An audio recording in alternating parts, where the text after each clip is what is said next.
باللہ من الشیطان الرجیم بسم اللہ الرحمن الرحیم الحمدللہ رب العالمین وصلی اللہ علی محمد وآلہ اجمعین واللعنۃ الدائمۃ علی اعداء محمد وآل محمد اما بعد وفقنا اللہ وإیاکم للعلم والعمل الصالحین انشاءاللہ تعالی۔ گفتگو ہماری امامت میں جاری تھی اور سوال نمبر 3 پہ گفتگو پہنچی ہے۔ سوال نمبر 3 یہ ہے کہ امام کو کن کن اوصاف کا مالک ہونا چاہیے، یعنی امام جو بھی امام ہوگا اس کے کیا صفات ہونی چاہیے، اس کے کیا کمالات ہونے چاہیے۔ اس کا جواب یہ ہے کہ چند ایک کمالات اور چند ایک ایسے اوصاف ہیں اور ایسی صفات ہیں کہ جن کا امام میں پایا جانا ضروری ہے، یعنی جو بھی امام ہوگا وہ ان صفات کا حامل ہوگا، اور جو ان صفات کا حامل نہیں ہوگا وہ امام بھی نہیں ہوگا۔ سب سے پہلی صفت یہ ہے کہ جو بھی امام ہوگا وہ عالم اور حکیم ہوگا، یعنی کہ پورے کے پورے دین کا اسے علم ہوگا، ہر مسئلہ کا حل جانتا ہوگا، حکمت برے فیصلے کرے گا، دانائی اس کے پاس ہوگی۔ کیونکہ اگر وہ بھی کسی مسئلے میں یہ کہہ دے کہ میں نہیں جانتا تو پھر اس کا حل تلاش کرنا ناممکن ہو جائے گا۔ یعنی ایک ایسا مسئلہ پیش آ گیا مخلوق کو، اور اس کا وہ جواب لینے کے لیے اللہ کے نمائندے کے پاس گئے، اور اللہ کا جو نمائندہ تھا اس نے یہ کہہ دیا کہ مجھے بھی نہیں پتہ اس کا، تو پھر اس مشکل کو کون حل کرے گا، اس کا جواب کون تلاش کر کے دے گا۔ اور اس طرح سے کیا ہو جائے گا کہ لوگ جو ہے وہ یوں ہی حیران اور سرگردان رہیں گے، اور ان کے پاس کسی قسم کا علم نہیں آ سکے گا، وہ اپنی جہالت کے اوپر باقی رہیں گے۔ تو لہٰذا یہ بڑا اہم ہے کہ امام کے پاس علم ہونا چاہیے، ہر سوال کا جواب وہ جانتا ہو، ہر مشکل فیصلے کو وہ دانائی کے ساتھ حل کرنے کی صلاحیت رکھتا ہو۔ اور اسی بات کو قرآن مجید میں اللہ تعالیٰ نے بیان فرمایا سورہ بقرہ کی 247 نمبر آیت میں کہ وقال قال ان اللہ اصطفیٰ علیکم وزادہ بسطۃ فی العلم والجسم، ان اللہ اصطفاہ علیکم وزادہ بسطۃ فی العلم والجسم، کہ بے شک اللہ تعالیٰ نے اس طالوت کو، یعنی طالوت جو نبی کے پاس جب لوگ آئے اور انہوں نے کہا کہ آپ ہمارے لیے جانشین معین کریں، تو نبی نے کہا تھا کہ اللہ جو ہے وہ جانشین معین کرے گا۔ تو اب اس جانشین کے متعلق جو ہے وہ قرآن نے کیا بیان دیا، قرآن نے اس امام کے متعلق آپ یہ کہہ دیں جو رہبر لوگوں کا بنایا تھا، اس کے متعلق قرآن نے کیا فرمایا۔ آیت کا ترجمہ یہ ہے کہ بے شک اللہ تعالیٰ نے اس طالوت کو تم پر حاکم کے طور پر چن لیا ہے اور اس کے علم اور جسم میں اضافہ کیا ہے۔ یعنی حضرت طالوت علیہ السلام ایک ایسے راہبر ہیں کہ جن کے پاس علم بھی بہت زیادہ ہے اور جسم میں بھی اضافہ ہے، یعنی ان کے پاس شجاعت ہے، ان کے پاس جو ہے وہ بہادری ہے۔ تو لہٰذا یہ امام یہ جو حاکم طالوت کی شکل میں لوگوں کو مل رہا ہے، اس کی یہ خصوصیت ہے کہ اللہ نے اس کے علم میں بھی اضافہ کر دیا ہے اور جسم میں، قوت میں اور طاقت میں بھی اضافہ کر دیا ہے۔ تو لہٰذا یہ وہ پہلی صفت ہے کہ امام عالم ہوگا، امام کے پاس ہر قسم کا علم ہوگا، کسی سوال کے جواب میں وہ یہ نہیں کہے گا کہ میں اس سوال کا جواب نہیں جانتا، ایسا وہ نہیں کہے گا۔ دوسری جو امام کی صفت اور کمال ہوگا جو اس کے اندر پایا جانا ضروری ہے کہ وہ امام زاہد ہو اور متقی ہو۔ زاہد کا مطلب یہ ہے کہ دنیا کی محبت اس کے دل میں نہ ہو۔ ضروری ہے کہ امام دنیا کی محبت سے آزاد ہو، زہد و تقوی اس کا شعار ہو، کیونکہ اگر وہ لالچی ہو گیا، خوف خدا اس میں نہیں ہوگا، تو وہ مخلص ہو کر قیامت تک کے جو اپنے فرائض اور ذمہ داریاں اس کو انجام نہیں دے سکتا، اور لوگوں کے لیے پریکٹیکل رول ماڈل اور عملی نمونہ بھی نہیں بن سکتا، کیونکہ وہ خود جب غلط ہے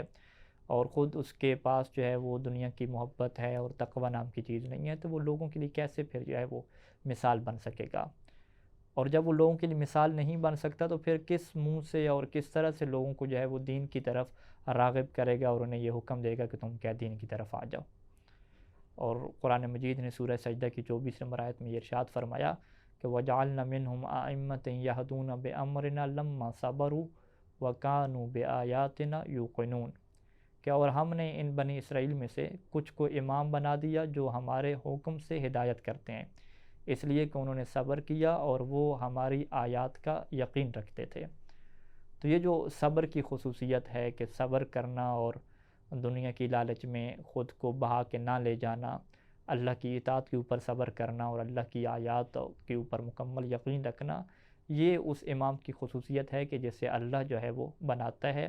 اور جسے اس آیت میں جو ہے وہ اللہ نے بیان فرمایا ہے۔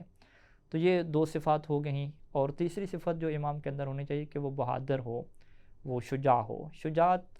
ایک قائد اور راہبر کے لیے بہت ضروری ہے، اور یہ اتنی ہی ضروری ہے کہ جس قدر اس کے لیے علم و فراست اور دانائی ضروری ہے، کیونکہ جو امام، جو قائد، جو راہبر بزدل ہوتے ہیں پھر وہ حالات کا سامنا نہیں کر پاتے، وہ اپنی رعیت کو جو ہے وہ عزت نہیں دے سکتے، بلکہ انہیں وہ ذلت کی زندگی پھر دے دیتے ہیں۔ اور یہ جو حضرت طالوت کی ابھی ہم نے آیت پڑھی کہ اللہ نے جو ہے وہ انہیں علم اور جسم دیا تھا، یہ واضح طور پہ اس چیز کو بھی بیان کرتی ہے کہ علم کے ساتھ ساتھ جو جسم دینا ہے یہ شجاعت کی طرف جو ہے وہ اشارہ ہے، کہ آپ کے پاس علم کے ساتھ ساتھ شجاعت بھی تھی، بہادری بھی تھی، اور آپ ہر قسم کے حالات کا سامنا ڈٹ کے کر سکتے تھے اور بڑے پختہ طریقے سے کر سکتے تھے، عزت کی زندگی گزارنا جانتے تھے اور ذلت کی زندگی سے نجات حاصل کرنا بھی جانتے تھے۔ یہ تین صفات ہو گئیں، اور چوتھی صفت جو امام میں پائی جانا ضروری ہے وہ عصمت ہے، کہ امام معصوم ہو، کیونکہ اگر وہ بھی گناہ گار ہوگا تو پھر امت کے دوسرے افراد سے بھلا کیا توقع کی جا سکتی ہے کہ وہ دین کے پابند ہوں؟ بھلا کس طرح سے لوگ دل و جان سے اس کی اتباع کریں گے کہ جو خود کیا ہے غلطیوں میں پڑا ہوا ہے اور جو خود کیا ہے گناہ گار ہے؟ اور حقیقی قیادت، حقیقی امامت اسی وقت ممکن ہے کہ جب لوگوں کو اس کے علم، کردار اور تقوی پہ 100% اعتماد ہو۔ 100% اعتماد کا مطلب یہ ہے کہ وہ اپنی زندگی میں کوئی غلطی نہ کرتا ہو، نہ غلطی کر سکتا ہو، کیونکہ اگر اس نے گناہ کا ارتکاب کیا اور لوگ یہ کہیں کہ یہ تو غلطیاں کرتا رہتا ہے، یہ تو گناہ کرتا رہتا ہے، تو پھر لوگوں کا ایسے بندے کے اوپر سے اعتماد اٹھ جائے گا، اور جب اس بندے کے اوپر سے اعتماد اٹھ جائے گا تو پھر اس کی جو امامت ہے، اس کی جو رہبری ہے وہ فضول ہو جائے گی۔ لوگوں کا اس کے اوپر جب بھروسہ ختم ہو گیا تو پھر ایسی رہبری اور امامت کا کیا فائدہ؟ اور قرآن مجید نے اس بات کی طرف اشارہ فرمایا ہے سورہ انبیاء کی 73 نمبر آیت میں، وَجَعَلْنَاهُمْ أَئِمَّةً يَهْدُونَ بِأَمْرِنَا وَأَوْحَيْنَا إِلَيْهِمْ فِعْلَ الْخَيْرَاتِ وَإِقَامَ الصَّلَاةِ وَإِيتَاءَ الزَّكَاةِ وَكَانُوا لَنَا عَابِدِينَ، کہ اور ہم نے انہیں یعنی اسحاق اور حضرت یعقوب کو امام قرار دیا جو ہمارے حکم سے ہدایت کرتے ہیں اور ان کی طرف اچھے کام کرنے، نماز قائم کرنے، زکوٰۃ دینے کی وحی کی ہم نے، اور وہ صرف ہماری ہی عبادت کرنے والے تھے۔ یہ جو قرآن نے کہا کہ وَكَانُوا لَنَا عَابِدِينَ، وہ ہماری عبادت کرنے والے تھے، تو گویا کہ قرآن نے ان کے بارے میں گواہی دے دی کہ ان لوگوں نے ساری زندگی ہماری ہی عبادت کی ہے۔ اور یہ بات جو ہے وہ آپ کے سامنے رہنی چاہیے کہ انسان جب گناہ کرتا ہے تو یہ گناہ بھی کیا ہوتا ہے حقیقت میں غیر اللہ کی کیا عبادت ہوتی ہے، کہ جسے شرک در اطاعت کہتے ہیں۔ اس کی وجہ سے اگرچہ انسان کافر نہیں بنتا، لیکن یہ شرک در اطاعت ہوتا ہے کہ انسان جب گناہ کرتا ہے۔ تو لہٰذا جو ہے وہ جب قرآن نے یہاں پہ یہ کہا کہ وہ فقط ہماری عبادت کرتے ہیں، یعنی ہمارے علاوہ کسی اور کی وہ بات نہیں مانتے، اپنی خواہش کی وہ بات نہیں مانتے، وہ غلط کام نہیں کرتے، تو قرآن جو ہے وہ یہاں پہ عصمت کی گواہی دے رہا ہے کہ امام جو ہوتا ہے وہ معصوم ہوتا ہے، وہ فقط اور فقط اللہ کی عبادت کرتا ہے، غیر اللہ میں چاہے اس کی خواہش ہو، اس کا نفس ہو، لوگوں کی چاہت ہو، جو بھی ہو، وہ اس کی اطاعت نہیں کرتا۔ فقط اور فقط اگر اطاعت اور عبادت کرتا ہے تو وہ اللہ تعالیٰ کی کرتا ہے۔ تو لہٰذا ہم یہ کہہ سکتے ہیں کہ قرآن اس آیت میں گواہی دے رہا ہے کہ جنہیں اللہ نے امام بنایا ہے، ان افراد کو اللہ نے امام بنایا ہے کہ جو غیر اللہ کی عبادت کبھی بھی نہیں کرتے۔ اور یہ بات ہمارے لیے بڑی واضح ہے کہ کسی بھی قسم کا گناہ عبادت میں شرک شمار ہوتا ہے۔ شرک تر عبادت انشاءاللہ آپ پڑھیں گے، یہ اگلی جو تفصیلی کتابیں وہاں پہ یہ چیز واضح ہو جائے گی مزید۔ شرک تر عبادت میں کیا ہوتا ہے کہ انسان پھر شیطان کی عبادت کر رہا ہوتا ہے یا اپنے نفس کی عبادت کر رہا ہوتا ہے، جیسے قرآن مجید میں ہے کہ انہوں نے اپنی خواہشات کو اپنا الہ بنا لیا، اپنا معبود بنا لیا۔ تو لہٰذا جو ہے وہ یہاں پہ اللہ تعالیٰ کی واضح گواہی آ گئی کہ یہ لوگ جو ہے وہ شرک در عبادت نہیں کرتے اور خالص اللہ کی عبادت کرتے ہیں، اور یہی وہ عصمت حقیقی ہے، یہی وہ معصوم ہونے کا کیا ہے معنی ہے۔ تو یہ چوتھی صفت ہو گئی۔ پانچویں صفت جو امام میں ہونا ضروری ہے کہ وہ افضل ہو، یعنی امام تمام صفات اور کمالات میں اپنے زمانے کے تمام لوگوں سے کیا ہونا چاہیے، افضل ہونا چاہیے۔ اس جیسا علم کسی کے پاس نہ ہو، اس جیسی شجاعت کسی کے پاس نہ ہو، اس جیسے کمالات کسی اور کے پاس نہیں ہونے چاہیے اور سب سے بڑھ کر جو ہے وہ ہو، کیونکہ یہ بات بڑی واضح ہے کہ جو افضل ہوتا ہے، سب سے بہتر ہوتا ہے، اس کی کیا ہے پیروی کی جاتی ہے، اس کی بات مانی جاتی ہے، اور جو سب سے بہتر ہے وہ اس کی پیروی کرے کہ جو مفضول ہے، جو اس سے کم تر ہے، یہ جو ہے وہ نہیں ہوتا۔ یعنی یہ ایک واضح طور پہ عقل کا یہ فیصلہ ہے کہ افضل پر اپنے سے مفضول کی اطاعت و پیروی واجب نہیں ہوتی، کیونکہ یہ واضح طور پہ عقل اسے قبول نہیں کرتی۔ قرآن مجید میں جو ہے وہ ارشاد ہوتا ہے سورہ یونس کی آیت نمبر 35 میں کہ افمن یہدی الی الحق احق ان یتبع امن لا یہدی الا ان یہدی فما لکم کیف تحکمون، کہ کیا جو حق کی طرف ہدایت کرتا ہے وہ زیادہ حق رکھتا ہے کہ اس کی اتباع کی جائے، یا وہ کہ جو ہدایت نہیں کر سکتا مگر یہ کہ خود اس کی ہدایت کی جائے؟ یعنی جو خود لوگوں کی طرف سے یا اللہ کی طرف سے ہدایت کا محتاج ہے، خود ہدایت یافتہ نہیں ہے، کیا اس کی اتباع کرنا زیادہ جو ہے وہ حق ہے، یا اس کی اطاعت کی جائے جو لوگوں کو جو ہے وہ حق کی طرف جو ہے وہ دعوت دیتا ہے اور خود وہ کیا ہدایت کے اوپر ہے؟ بس تمہیں کیا ہو گیا، تم کیسے فیصلے کرنے لگ گئے ہو؟ تو قرآن مجید نے یہاں پہ واضح موقف دے دیا کہ جو خود افضل ہوتا ہے، جو خود ہدایت کے اوپر ہوتا ہے، اس کی اتباع وہ لوگ کرتے ہیں جو ہدایت کے اوپر نہیں ہوتے۔ تو اگر ہم یہ کہیں کہ یہ بندہ جو ہے وہ افضل نہیں ہے، سب سے بہتر نہیں ہے، یہ کیا ہے کم تر ہے، یعنی اس کے اندر تھوڑی سی خامی ہے، ابھی تھوڑی سی کیسے ہدایت کی ضرورت ہے، جبکہ جو دوسرا بندہ ہے وہ کمپلیٹ ہے، اس کے پاس کیا زیادہ ہدایت موجود ہے، اب زیادہ جو ہے وہ تھوڑے کی اتباع کرے، تو یہ قرآن مجید کی اس آیت کی کیا خلاف ورزی ہو جائے گی کہ جو قرآن نے قانون دیا کہ جس کو ابھی ہدایت کی ضرورت ہے اس کی جو ہے وہ پیروی کرے گا وہ بندہ کہ جو ہدایت جس کے پاس آ چکی ہے اور وہ لوگوں کو ہدایت دے رہا ہے۔ تو لہٰذا یہ وہی قانون ہے کہ جس کو ہم نے آپ کی خدمت میں عرض کیا کہ افضل جو ہے وہ مفضول کی اطاعت نہیں کرتا، بلکہ جو مفضول ہوتا ہے وہ افضل کی کیا کرتا ہے، اطاعت کرتا ہے۔ تو یہ چند ایک صفات ہیں کہ جو امام کے اندر اور رہبر کے اندر، جو حقیقی امام اور رہبر ہوتا ہے اس کے اندر پائے جانا ضروری ہوتی ہیں۔ اب ہم مزید اگلے سوال کی طرف بڑھتے ہیں۔ سوال نمبر 4 ہے کہ امام کو معین کرنا کس کا کام ہے؟ امام کون بنائے گا؟ قوم کا رہبر کون ہوگا؟ ایک قوم کا قائد، ان کی دینی اور دنیاوی رہنمائی کرنے والا کون ہوگا؟ تو اس کے جواب میں ہم یہ کہیں گے کہ یہ ایک ایسا مسئلہ ہے کہ جس میں مذہب امامیہ شیعہ اثنا عشریہ کا ایک خاص عقیدہ ہے، اور ان کے جو مخالفین ہیں ان کا کیا ہے، ایک خاص عقیدہ ہے۔ اس مسئلہ میں کہ امام کون بنائے گا، مذہب امامیہ کا یہ عقیدہ ہے کہ جس طرح نبی کو بنانا اللہ تعالیٰ کا کام ہے، نبی کو معین کرنا اللہ تعالیٰ کا کام ہے، اسی طریقے سے امام کو بنانا اور امام کو معین کرنا یہ بھی فعل خدا ہے، یہ بھی اللہ تعالیٰ کا کام ہے۔ اس کی وجہ کیونکہ ہمارا یہ عقیدہ ہے کہ امامت بھی جو ہے وہ الہی منصب ہے، یہ اللہ کی طرف سے امامت عطا ہوتی ہے۔ جس طریقے سے کہ نبوت کو ہم الہی منصب کہتے ہیں، اسی طریقے سے ہم امامت کو بھی الہی منصب کہتے ہیں، اور اللہ تعالیٰ کی ذات یہ صحیح طریقے سے جان سکتی ہے کہ کون اس منصب کا اہل ہے، کون نبوت کا اہل ہے، کون امامت کا اہل ہے۔ اور یہ بات بڑی واضح ہے کہ جو گناہوں اور خطاؤں سے پاک و پاکیزہ ہوتا ہے وہی اہل ہوتا ہے اس کا۔ اس لیے تو قرآن میں جو ہے وہ جگہ جگہ یہ بات موجود ہے کہ اللہ تعالیٰ یہ اعلان کرتا ہے کہ ہم نے جو ہے وہ امام بنایا، یہ نہیں اعلان ہوتا کہ لوگوں نے جو ہے وہ امام بنا دیا۔ تو ہم نے امام بنانے کا مطلب کیا ہے کہ ہم یہ بہتر جانتے ہیں کہ کون ہے جو امت کی رہبری کرنے کی صلاحیت رکھتا ہے اور کون معیار کے اوپر پورا اترتا ہے۔ انسان اس چیز کو جاننے کی مکمل طور پہ صلاحیت نہیں رکھتے۔ سورہ بقرہ کی 124 نمبر آیت میں یہی ارشاد ہوتا ہے کہ انی جاعلک للناس اماما، کہ اے ابراہیم بے شک میں تجھے لوگوں کا امام بنا رہا ہوں۔ اسی طریقے سے گزشتہ آیات میں جب جناب طالوت کا ذکر ہوتا ہے تو وہاں پر بھی آپ نے یہ پڑھا کہ اللہ نے جو ہے وہ انہیں اختیار کیا، اور یہ واقعہ بالکل موجود ہے کہ اس زمانے کے لوگ جب اپنے زمانے کے نبی کے پاس آئے اور یہ مطالبہ کیا کہ آپ ہمارا حاکم اور ہمارا سلطان، ہمارا رہبر معین کریں، تو نبی کا وہاں پہ جواب کیا تھا؟ نبی نے یہی فرمایا تھا کہ اللہ تعالیٰ نے تمہارے لیے طالوت کو تمہارا حاکم اور سلطان کیا چن لیا ہے۔ یعنی یہ حق گویا کہ صرف خدا کا ہے، غیر خدا اس میں شریک نہیں ہو سکتا، حتیٰ کہ جو نبی ہے وہ بھی اس میں شریک نہیں ہو سکتا۔ اسی وجہ سے مذہب شیعہ اثنا عشریہ خیر البریہ کا یہ نظریہ ہے کہ انتخاب اللہ تعالیٰ کی طرف سے ہوگا اور اس کا اعلان کیا فقط نبی کرے گا۔